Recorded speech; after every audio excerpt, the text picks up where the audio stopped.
This is Some Generation Warfare, and I'm your current host, John Nelson. In this episode, we'll be looking at becoming your own central bank. And this is really an episode about much more than that. It's about becoming a bank for your family, or also potentially how to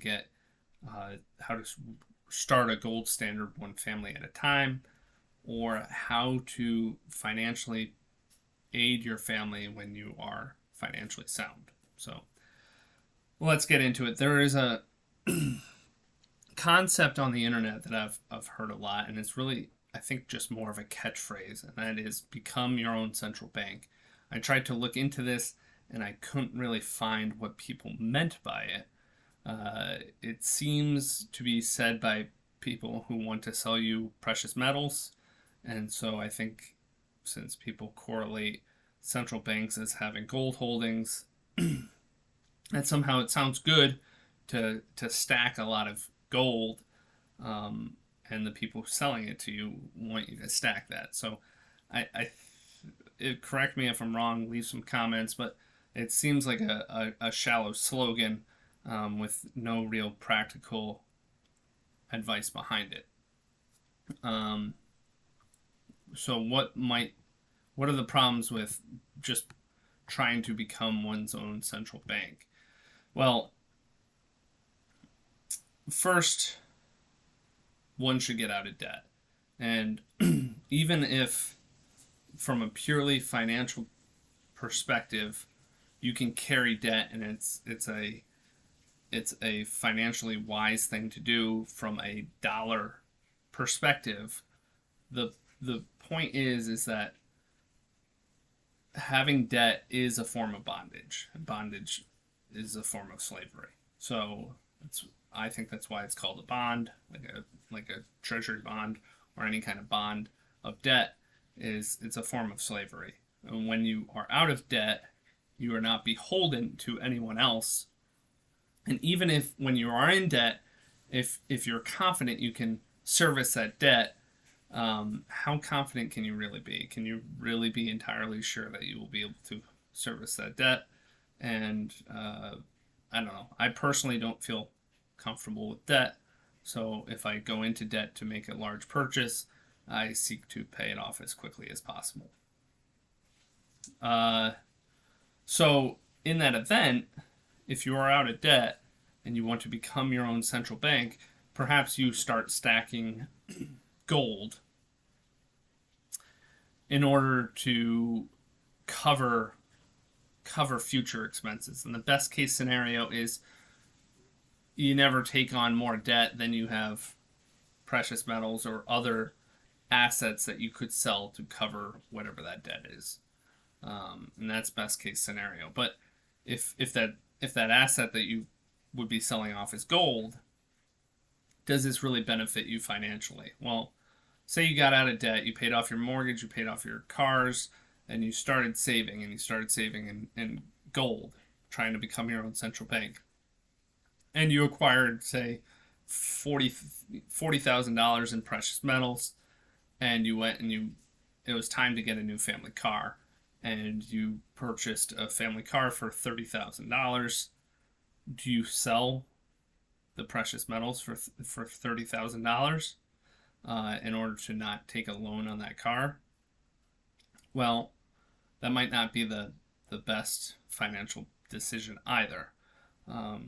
You certainly could, but it might actually be putting you in a financially worse position than had you never bought the precious metals in the first place. Because when you buy the precious metals, you're buying them with a premium, most likely, and the premiums can be kind of high. So how long does it take for the price of the precious metals to grow to recoup the cost of the premium? What has the currency done in terms of inflation in that time? And what do you suspect the currency that you're purchasing the car in will do over the life of the loan? Will the money inflation exceed the price growth of the precious metals, or will it not? So there's a lot of complicated decisions to be made with that. None of them really lead to ultimately a better financial position, I don't think. And I'm not advocating to not have precious metals. I do think there are other things to invest in, but when you and one of the couple reasons you might want to be have precious metals is you don't trust the currency, and that is certainly fair, or you don't want to you're trying to not support the local currency, and I'll discuss in a little bit how we could potentially bring in a gold standard one family at a time. There are reasons to have precious metals. I don't really see where the benefit of trying to become one's own central bank is. So, how do we become a central bank or a bank for our family? Well, say you are financially stable and perhaps there's a generation difference. Perhaps you're the father and you have grown kids and you are financially stable. You've been acquiring wealth. You don't have any immediate purchases. Uh, Certainly, you can have the resources in hand to cover, in a pinch, any of the the loans that your children get into. That's like bare minimum. Just have a general sense of the financial stability of all your children or descendants looks like. But that's really, again, doesn't really add much benefit. The benefit really comes in the lending. So central banks, their power comes from being able to lend and get accrue interest on their money and stuff like that. So wouldn't it be better if any interest on loans was paid back into the family unit? Say I, as a father, lent to my kids, they pay me back the interest, and since I'm a seventh generation warfare fighter, I'm thinking about setting up the next generation for success. I'm not going out and buying a skidoo with that money. I'm going to do something else wise with that. They'll eventually inherit that money. So it's much better than giving it to a big financial institution or bank that is just going to pay it out to their employees, and they might spend that on things counter to the values that you have as a family. So keep the lending, keep the interest within one's family is is a is a big step up. I would go one step further in I don't like the concept of interest, and I'm with the Muslims when they say that earning interest is is is is is what's the word they have? Basically, it goes against Sharia law to earn interest, and that is to have money earn more money because 1 ounce of gold doesn't turn into 2 ounces of gold. If you give somebody something, uh, there's no reason, there's nothing in reality that doubles it and gives it back to you.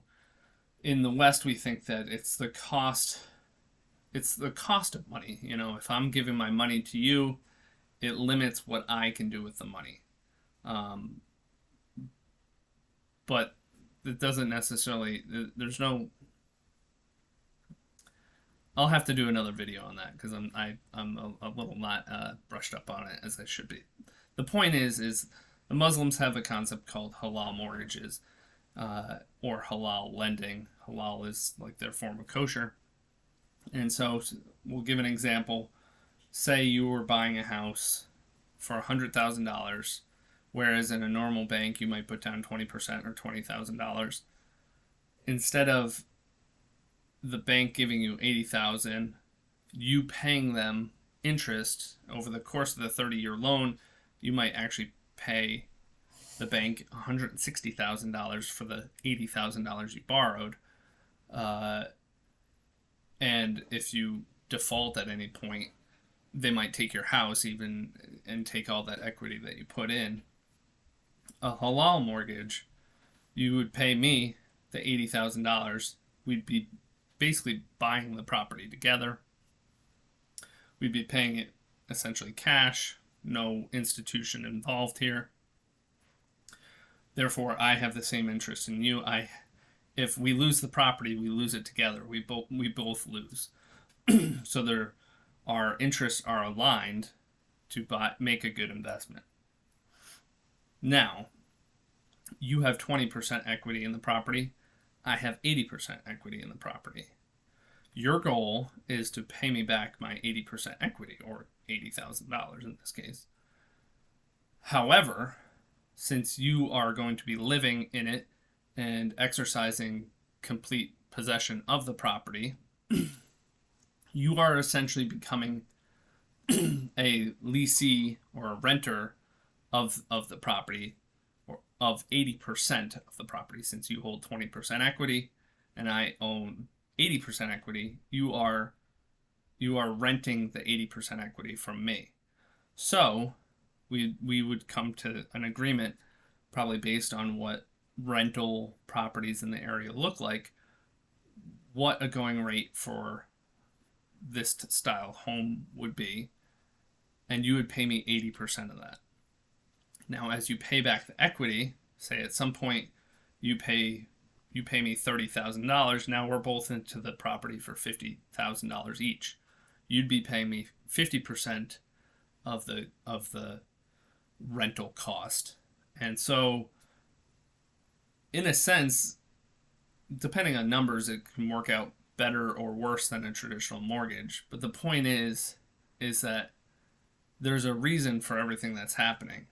We are in the property together, and you are just renting my percentage of ownership from it, and you are not paying me back any more than the equity that I put in.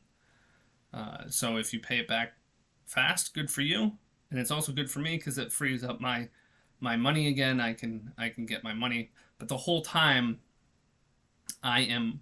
it's a investment because I am a landlord in essence, that's paying it to you, or you're paying me to take on my share. So as far as family goes, I think that's a much healthier way than trying to just earn an interest rate based off your children.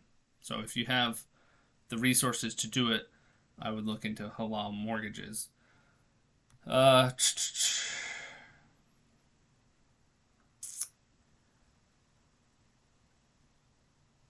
So now on to gold standard. Gold standard, one family at a time. There's another popular saying on the internet, which is "end the Fed," that people think if we, I think it's mostly driven towards the idea that we should go back to sound money, or back to a gold standard. But nothing that you or I do is going to change monetary policy. There are millions and millions of people, and who, if the commoners do have influence over monetary policy, there's hundreds of millions of us, and so our individual effect isn't that great. But really, it's probably the top 1% of 1% of the wealth in the world that has the power and influence to direct what monetary policy looks like. So, what can we do? Well, you could start a gold standard within your own family. And that is, if you are lending to your family at any point, you can price those loans in terms of gold or silver or other assets that you so choose. And so, say my child one day wants to buy a car, and I lend him 10 ounces of gold in order to make that purchase, I can tell him he has to pay me back 10 ounces of gold. I don't care what the value of gold does. My resource is gold. The resource I want back is gold. And that's fair. If you truly believe in the gold standard, then you need to get away from the sense of pricing your gold in dollars, or pricing your gold in whatever your local currency is. The asset is the asset. So if you lend the asset, expect it back in that asset. Don't say, well, I lended you, 10 ounces of gold, which was $20,000 at the time, but now but now it's really like $30,000. So I really want $30,000, not that, 10 ounces of gold back, or whatever, however it works out. I guess it would go the other way if the price of gold went down. So now 10 ounces of gold is only $10,000. I still want the $20,000. You got to price it in the asset itself. But beyond that, if you are in a strong financial position for your family, there are things you could be doing beyond holding gold or assets to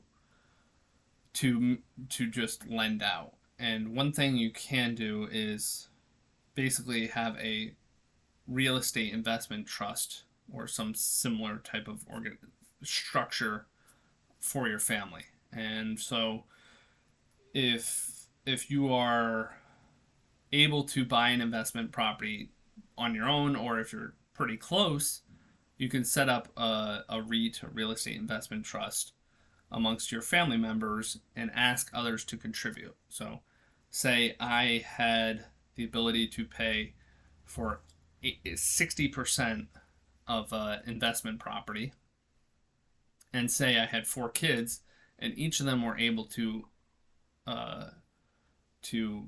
put forth 10% of the cost of an investment property. Together, we go and we buy that investment property cash. We own it. Collectively, we own it. I have 60% shares in the REIT. They have 10% shares, and as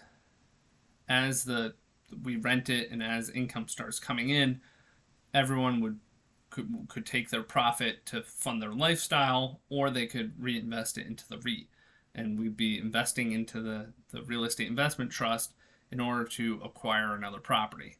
And so it's a way, I think a lot right now, people are islands unto themselves with their financial resources, when if they pool them together, they can start making that wealth work in a way that they can't individually.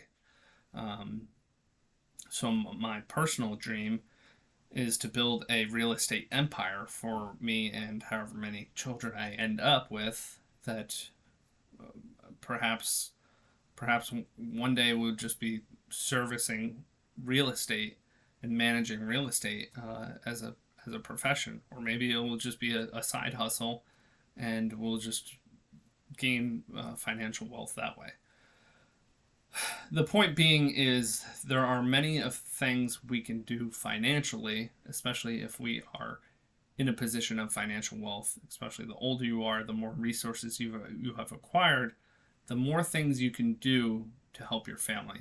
It's kind of like if you have played poker, the person with all the chips, not all the chips, but the bulk of the chips, can use those chips to bully the other players at the table.